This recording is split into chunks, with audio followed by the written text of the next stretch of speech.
Yo, halo guys, balik lagi ke PC Kentang, dan buat yang pertama kali bergabung, saya ucapkan selamat datang. Special Attack atau Super Move adalah jurus yang dimiliki oleh setiap karakter dari game fighting. Dan kalian pasti tahu setiap jurus akan memiliki input yang beraneka ragam. Ada input yang gampang kayak gini, ada input yang agak ribet kayak gini. Ini sebenarnya gampang, cuman kalau karakter yang tipenya charge emang agak ngeselin kalau musuhnya tuh pindah-pindah. Tapi kalau anteng ya itu gampang. Sampai input WTF yang bakal kita bahas nanti. Di sini kita cuman bahas jurus atau gerakan follow up yang masih satu bagian dari jurus itu. Bukan trial atau challenge combo yang isinya tuh banyak jurus dalam satu combo. Jadi kali ini kita akan bahas 10 jurus dengan input yang sulit part 1 versi PC Kentang. Kenapa part 1 bang? Karena asli ini ada banyak banget sebenarnya. Jadi kita bikin per part aja. Sebelum kita mulai, ada baiknya kalian klik subscribe untuk mendukung channel ini. Baik, tanpa basa-basi lagi, mari kita simak ulasannya. Pertama ada Zangief Final Atomic Buster. Oke guys, satu lingkaran aja udah nyusahin bagi gua, apalagi 2 kali. Dan kita harus deket banget sama lawan kita supaya jurus ini kena. Kalau nggak kena ya repot, kayak gini nih.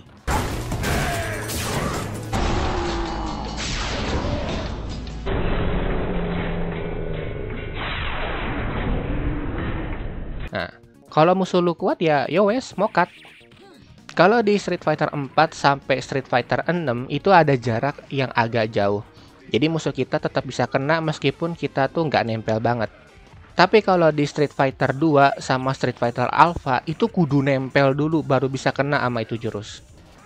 Untungnya di Street Fighter 6 itu ada modern controller, jadinya kalau mau jurus itu gampang, tinggal sekali tekan. Tapi kalau kalian main di Street Fighter 2 atau di Street Fighter 4, nangis jerit kalian mau pakai dia.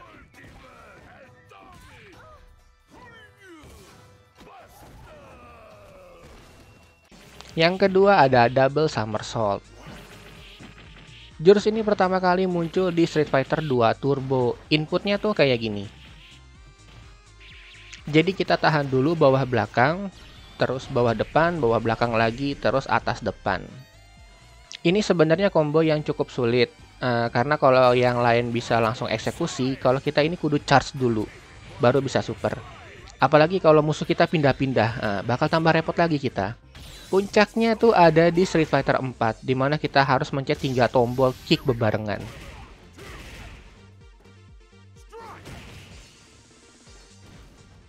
Tiga ada Tenso Kaireki Jin dari Akuma. Ini jurus cuman ada di Street Fighter 4 setelah dirilis Ultra Combo yang kedua. Nah, inputnya tuh kayak gini. Nah, gimana tuh? Banyak banget orang yang kesulitan ngeluarin jurus ini, apalagi tombolnya tuh 2 kali lompat tapi lu tetap kudu di bawah posisinya. Mau dilanjutin pakai combo juga tetap sulit karena karakternya tuh udah keburu lompat duluan. Udah gitu ini nggak satu frame attack yang bisa langsung kena musuhnya, tapi ada delay beberapa frame dulu baru kena. Ini jurus yang cukup mengejutkan para fans Street Fighter sampai banyak orang yang ngasih tips untuk ngeluarin jurus ini di YouTube. 4 ada Raging Storm dari Geese Howard. Sebenarnya ada beberapa karakter yang pakai input kayak gini, tapi kita bahas aja dia. Inputnya tuh kayak gini. Nah, nikmatin dah tuh. Asli, 2 kali setengah lingkaran akan lebih cepat di input ketimbang jurus yang ini. Gak percaya? Coba aja. Input ini terus dipakai dari game Fatal Fury sampai game King of Fighter Regulation A. Tapi di King of Fighter 14 sama 15, jurusnya jadi lebih gampang kayak gini. Mungkin karena player baru di game fighting itu cukup kesulitan untuk ngeluarin jurus kayak begini. Ya, yang lama aja repot apalagi yang pemula. 5 ada Hogeki Unshin Shokosho.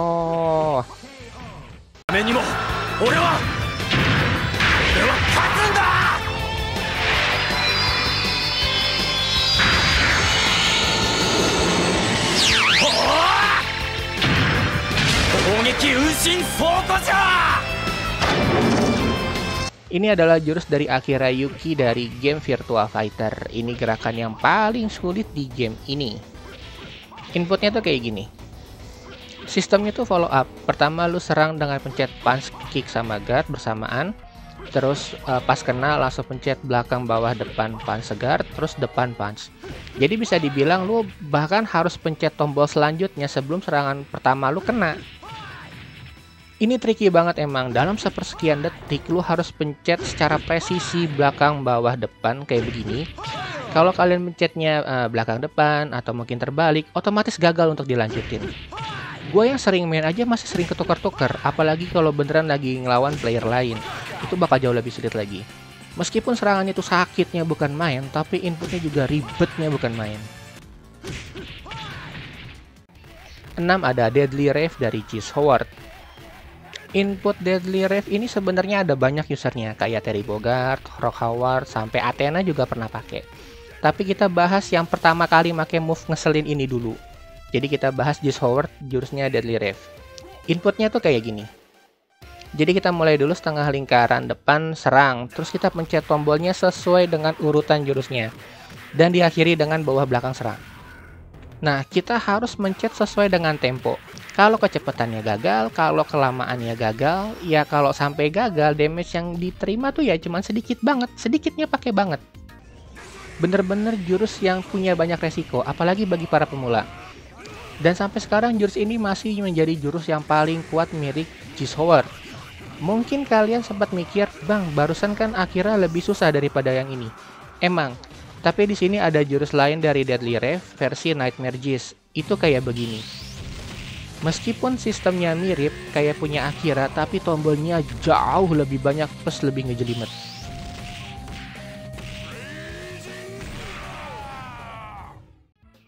Yang ketujuh ada Survivor Banquete. Ini adalah jurus dari Angel di game King of Fighter. Jurus ini pertama kali muncul di game King of Fighter 2002. Serangan ini terinspirasi dari Smackdown The Rock yang ada di WWE, yaitu People's Elbow yang ini.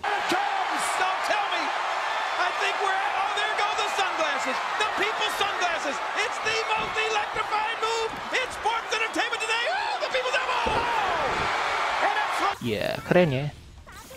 Inputnya tuh kayak gini. Loh, gampang toh, cuma pencet bawah 3 kali terus pencet CD. Ini sama kayak jurus Akuma di Street Fighter 3. Tapi ada tapinya ini. Posisi lawan harus dalam kondisi tiduran telentang, gak bisa tengkurap. Kalau posisi kita agak jauh itu nggak bisa, kita harus bener-bener deket sama lawan kita dalam posisi seperti itu. Bener-bener bersyarat kayak gitu. Makanya untuk mempermudah ada serangan super counter yang bisa kita lanjutin dengan serangan yang ini. Tapi kalau nggak pakai super counter, kemungkinan kita pakai jurus ini tuh sulitnya minta ampun. Karena posisi lawan yang jatuh biasanya tuh bakal ngejauh dari kita. Mau nggak mau kita harus ada di pojok sebelum ngejatuhin lawan kita baru pakai jurus ini. 8 ada Summon Suffering dan Calamity Symphony. Kok ada dua bang? Emang sama ngeselinnya ini jurus, jadi kita satuin aja. Ini adalah jurus dari Ivy di game Soul Calibur. Udah ada sejak Soul Calibur kedua. Kalau kalian bilang Zangief itu jurusnya sulit, coba pikir lagi. Ini sama-sama throw ya, kayak Zangief, jadi harus dalam posisi yang deket banget sampai nempel baru bisa aktif jurusnya. Pertama Summon Suffering. Nah, tombolnya kayak begini. Mungkin ini masih bisa diusahain ya kalau dilatih. Karena yang ribet kan cuma di awalnya aja. Pertama serong bawah kanan, terus serong atas kiri. Abis itu DP kayak input Shoryuken ditambah serong bawah kiri. Selesai. Masih bisa dikira-kira karena di tengah-tengahnya udah ada DP. Jadi kita cukup terbiasa. Nah yang Calamity Symphony ini nih yang bangke. Bahkan di tutorialnya aja masih makan waktu loh sepersekian detik untuk mengeksekusi jurus ini. Ini demo motion yang gue tunjukin ke kalian loh. Ini yang gerakin CPU-nya. Lagi mana kita? Tapi asli gue lihat ada player yang bisa pakai ini, bahkan dengan sangat efektif.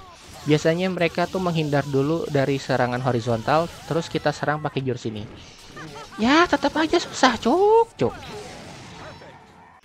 Yang ke-9 ada Hayate Raijin. Ini adalah jurus dari game Dead or Alive. Mungkin kalian pikir Izuna Drop Hayabusa itu jurus paling susah di sini. Enggak, bos. Lu cuma perlu muter jari atau joypad lu sesuai dengan arah dan bisa dilatih dalam waktu yang singkat. Tapi coba lu lihat yang ini. Nah, bangke emang. Kalau Hayabusa cukup ngikutin arah putaran, kalau ini enggak bos, jauh banget. Awalnya sama, setengah lingkaran, nah setelah itu bisa dilihat sendiri ya ribetnya kayak apa. Dan serangannya tuh nggak sakit-sakit amat gitu. Kalau yang sebelumnya meskipun ribet serangannya tapi sakitnya bukan main, kalau ini enggak. Ribet doang keren kagak, sakit juga enggak. Kalau kita main di turnamen, ini asli banyak banget orang yang pakai karakter ini sengaja pakai jurus kayak begini. Biar bisa kelihatan, oh dia tuh jago banget main game ini gitu. Nomor 10 sebenarnya gue mau ngebahas Son Goku Satsu atau Raging Demon jurusnya Akuma. Cuman itu penjelasannya agak ribet, jadi kita bahas di part 2 aja. Jurus yang paling ribet and ngeselin ada di game Virtua Fighter lagi dan dari Akira Yuki lagi. Karena emang ini yang paling rumit dan yang paling ribet menurut gua. Pertama dari inputnya, kayak gini nih. Lihatnya aja udah males. Terus jurus ini cuma bisa aktif atau dimulai kalau musuh kita dalam posisi bertahan. Kalau serangan counter atau lagi dia diem aja, itu nggak bisa dilanjutin serangannya. Cuman ngurangin sedikit banget dari lawan kita. Ini termasuk jurus yang paling sulit dipakai. Udah kita nyerang saat musuh dalam posisi bertahan, tombolnya juga kita harus pencet cepet banget kayak gitu. Kita lihat tutorialnya aja cepet bukan main. Bahkan dari video yang gue ambil ngasih tahu jurus ini tuh pakai video demo dari CPU-nya. Kalau mencet langsung auto emosi yang ada. Nggak percaya? Coba aja. Untuk part 2-nya mungkin akan kita bahas lain kali.